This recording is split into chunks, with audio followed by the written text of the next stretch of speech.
श्री शिवाय नमस्तुभ्यम। दोस्तों मैं जय एकादशी महात्म्य व्रत कथा सुनाने जा रही हूँ। आप लोग श्रवण करिए। हर हर महादेव, घर घर महादेव। जय श्री कृष्ण, जय श्री कृष्ण। दोस्तों, माघ शुक्ल पक्ष एकादशी तिथि 7 फरवरी रात 9:26 से शुरू होगी और 8 फरवरी रात 8:15 पर इसका समापन होगा। इसलिए यह व्रत 8 फरवरी को रखा जाएगा। वहीं व्रत का पारण 9 फरवरी की सुबह। श्री कृष्ण भगवान बोले, हे राजन, माघ मास की शुक्ल पक्ष एकादशी का नाम जया है। इस एकादशी के व्रत से मनुष्य भूत प्रेत पिशाच आदि की योनि से छूट जाता है।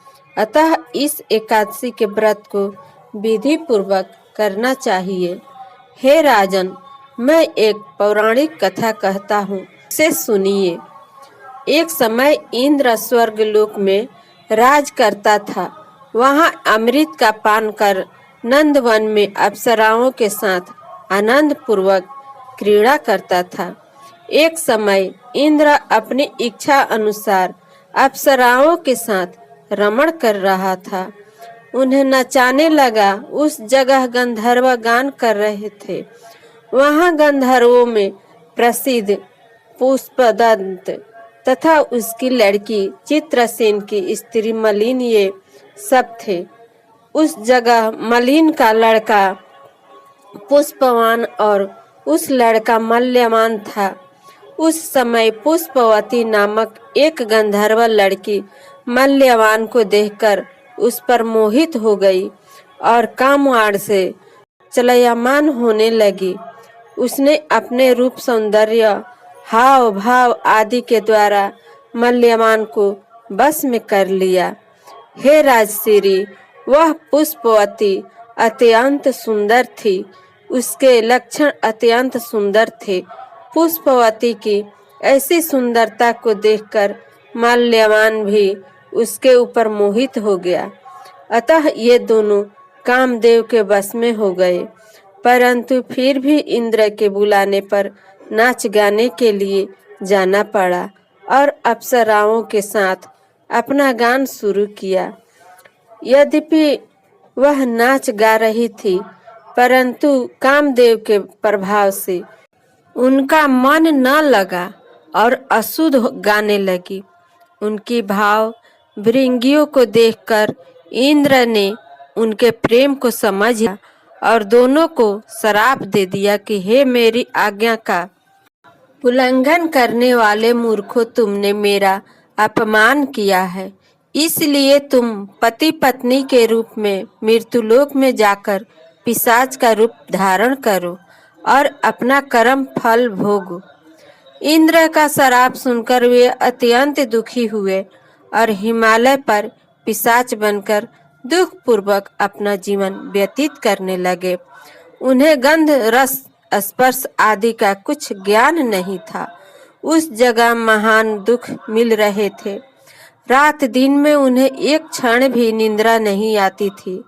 उस स्थान पर अत्यंत सर्दी थी, जिसके कारण उनके रोमांच खड़े हो गए।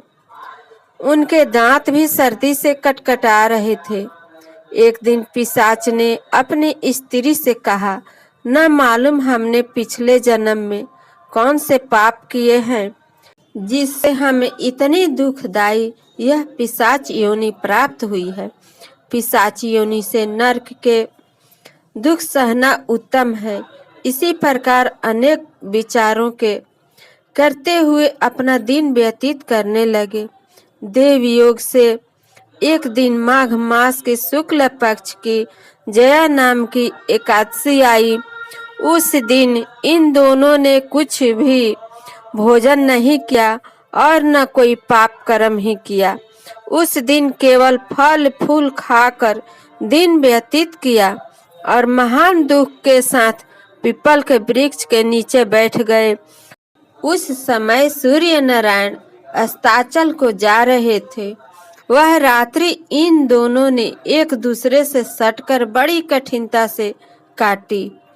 दूसरे दिन प्रातः काल होते ही भगवान के प्रभाव से इनकी देह छूट गई और अत्यंत सुंदर अप्सरा को गंधर्व की देह धारण करके तथा सुंदर वस्त्र तथा आभूषण से अलंकृत होकर स्वर्ग लोक को चले गए।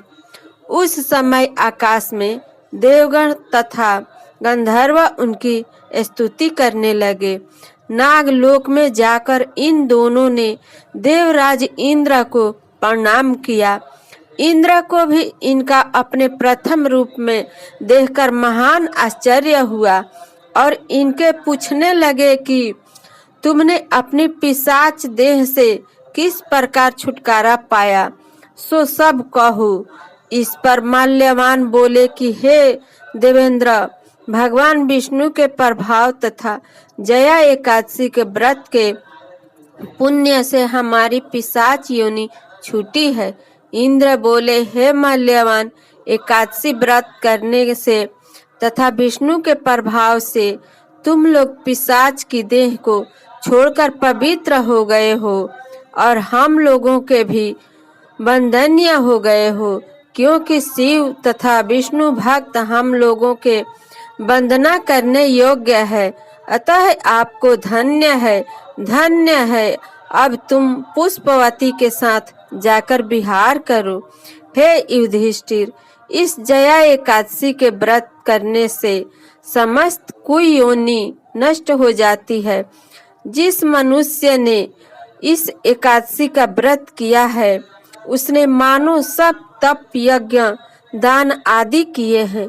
जो मनुष्य भक्ति पूर्वक जया एकादशी व्रत करते हैं वे अवश्य ही सहस्त्र वर्ष तक स्वर्ग में निवास करते हैं। साथियों, श्री शिवाय नमस्तुभ्यम। दोस्तों, हर हर महादेव, घर घर महादेव। जय श्री कृष्ण। जया एकादशी व्रत का कथा संपन्न हुआ। श्री शिवाय नमस्तुभ्यम।